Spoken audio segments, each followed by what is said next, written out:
Amy, I hope you can do something about the food. It's not very good. What do you mean it's not very good? I'd like you to make better bread.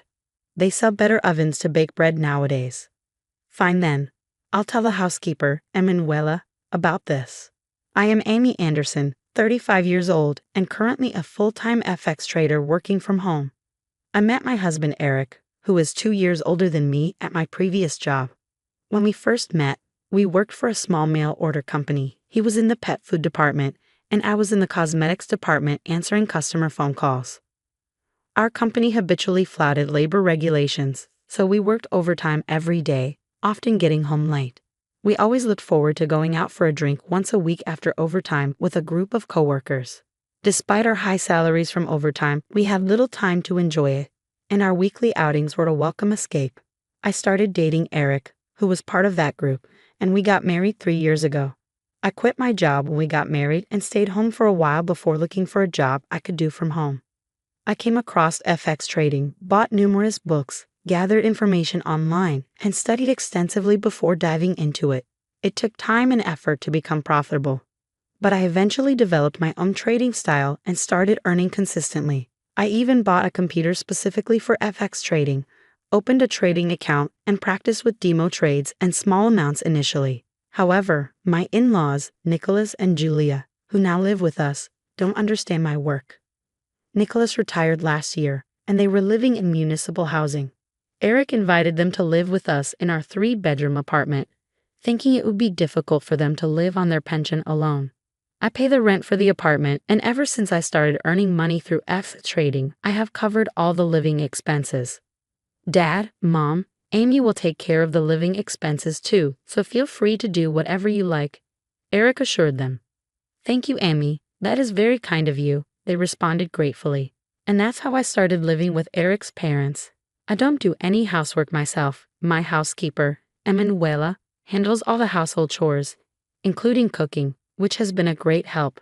This arrangement allows me to focus on studying FX trading and blogging about how to make money with it. However, Nicholas and Julia are not pleased with this setup. Initially, they were polite and thankful, but after 2 months, they started questioning the point of having a wife who stays at home and doesn't do any household chores, calling FX trading a form of gambling. They nag Eric about it, although they don't say it directly to me.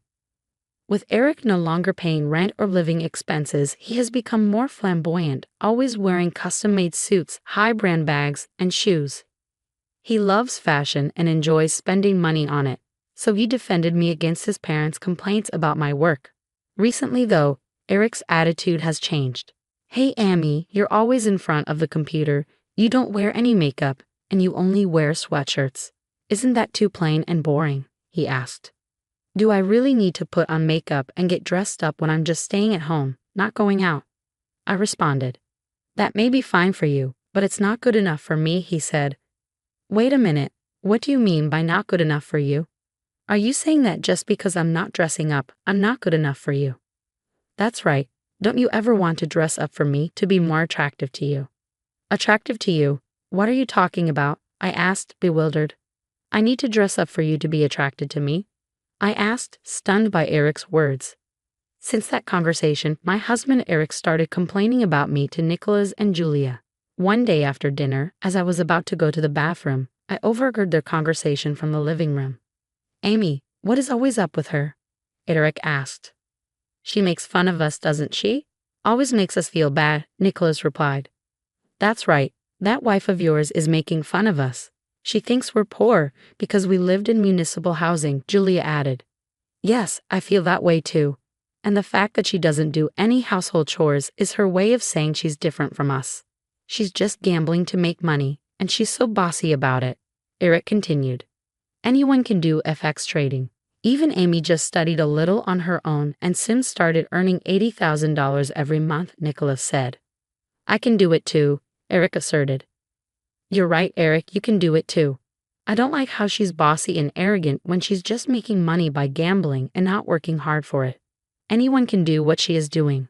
Besides, she's not even cute. I always wonder who she thinks she is, Julia said. I worked from home, but Eric and I used to have breakfast together before he left for work. He still worked at the same company we used to work for, so he came home pretty late. Breakfast should have been our time together, but Eric started avoiding it, saying, "Oh, I'll just eat breakfast on the way." Seeing Eric act this way, Julia commented sarcastically, Eric is getting tired of you because you don't even fulfill your duties as a wife. That's what you get, Amy. What do you mean by duties as a wife, Julia? If you're talking about household chores, hasn't Emanuela done them perfectly?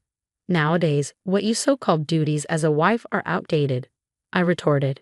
Outdated. We cherish the good old customs in our family. Your grandmother-in-law used to discipline me a lot, Julia replied. What do you mean by disciplined? Isn't it enough if the household chores are done well? I'm paying Emanuela enough for it, I said. Do you think this is about money? Do you think that if you bring up the subject of money, I will shut up? Just because you are paying for all our living expenses, you shouldn't be bossy and arrogant about it, Julia snapped.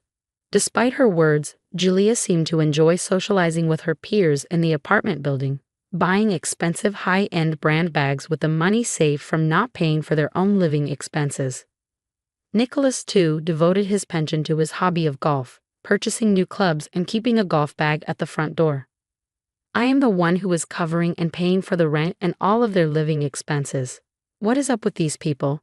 Even though I questioned their behavior and attitude towards me, my parents-in-law had nowhere else to live, so I just put up with them for now. About a month after Eric stopped eating breakfast with me, his number of business trips increased. Eric said he was in charge of starting up a new department at the company and was thinking of importing LEDs from Korea, so his trips to Korea became more frequent. That weekend, too, he went on a business trip to Korea.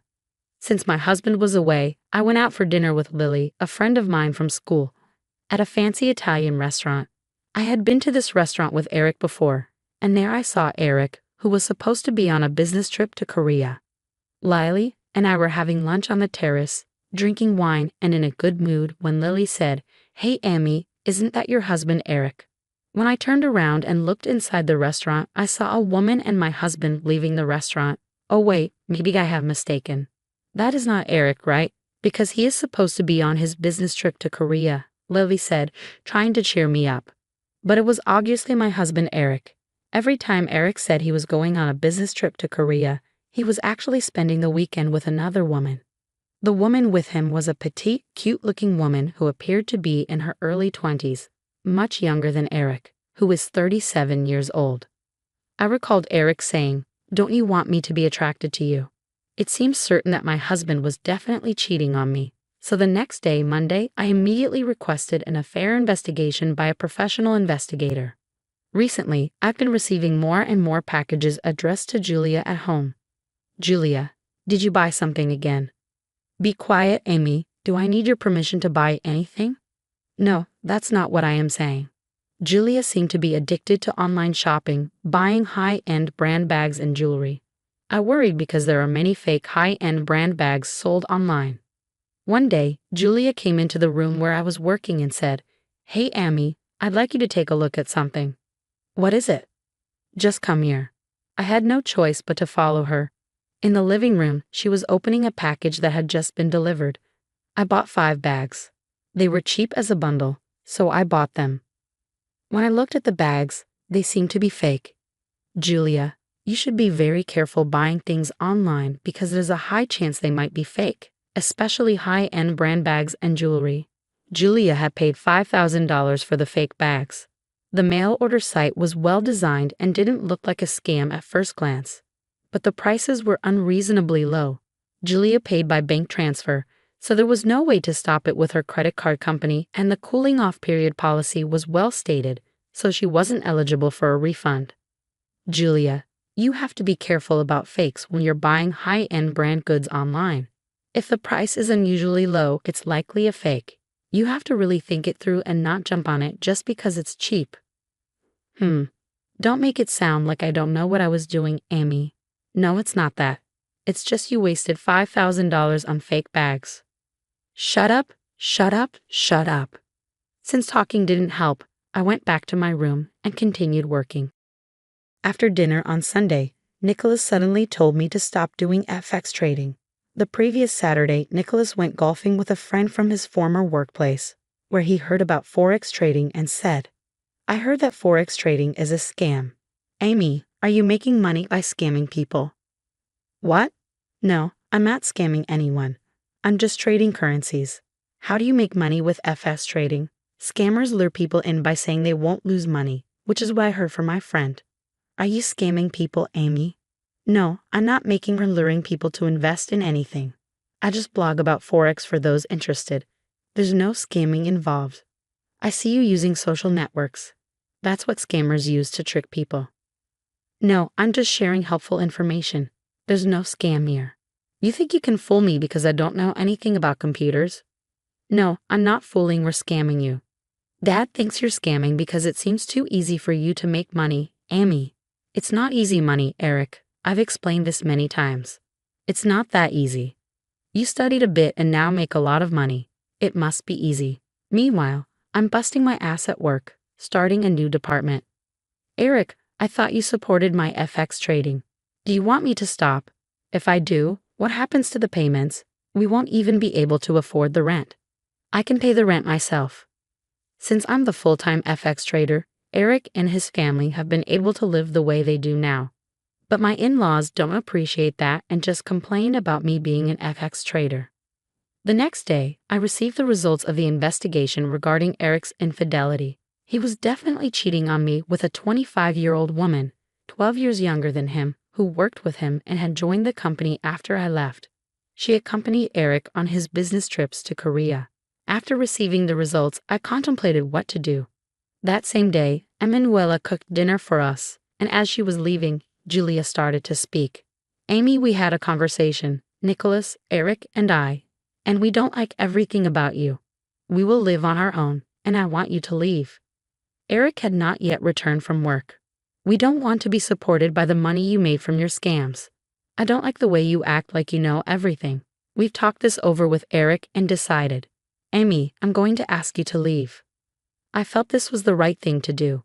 The fact that my husband wasn't even here showed he no longer had any feelings for me. There was no reason for me to take care of these people. I packed my bags and moved to a hotel. The divorce was finalized shortly after. Since I discovered Eric was cheating, I filed for alimony. I rented a one-bedroom apartment suitable for one person and moved in. I changed the lease of the apartment where I lived with Eric to his name. About 4 months later, I received a call from Eric. He wanted to talk and said he would come to my current apartment. When he arrived, Nicholas and Julia were with him. I had a bad feeling. "Amy, we are very sorry. We apologize for our horrible behavior. Please live with us again," Eric said apologetically. Nicholas and Julia hurriedly started apologizing too. "What is this?" I asked. Eric, looking down, started to explain. "We can't afford the $40,000 rent and are about to be evicted. We have nowhere to go. Please help us, Amy." "What on earth are you saying?" Eric explained that right after I left, his new department of importing and selling LEDs turned out to be a failure. The Korean manufacturer delivered defective products, and Eric couldn't return them because he didn't understand the contract well. He was fired, and in an attempt to make money, he bought a computer to become a full-time Forex trader but failed miserably. Nicholas and Julia also failed in their investment attempts. They couldn't pay the rent and had no money to move out, so Eric came to beg for help. "We are already divorced, Eric." "Yes, I know, but help us please. What happened to your pretty girlfriend who was 12 years younger than you?" "When I got fired, I couldn't get in touch with her anymore." "Yeah, why would someone stay with a guy who got fired from his job?" "Amy, you're all I have left. Let's get remarried and have another chance." "That's right, Amy. We realized we were wrong. We are very sorry." "Please give us another chance," Nicholas and Julia echoed. "No way, Eric." "Amy, don't say that. I'm sorry. I'll never cheat on you again." "That's right, Amy. Eric will never cheat on you again. Yes, let's all be a family again." "No way in hell. If you persist, I will call the police." Eric and his parents tried to persuade me, but when I repeatedly threatened to call the police, they finally left. I couldn't believe them. My ex-husband called twice after that to ask me to get back together, but I refused. I don't know what happened to Eric, Nicholas, and Julia, nor do I care. After being home alone and working as a trader, I decided it was time to start dating again. When I told my friend Lily, she said she would introduce me to someone. I'm meeting Lily and her friend tomorrow. I am looking forward to it and my new beginning.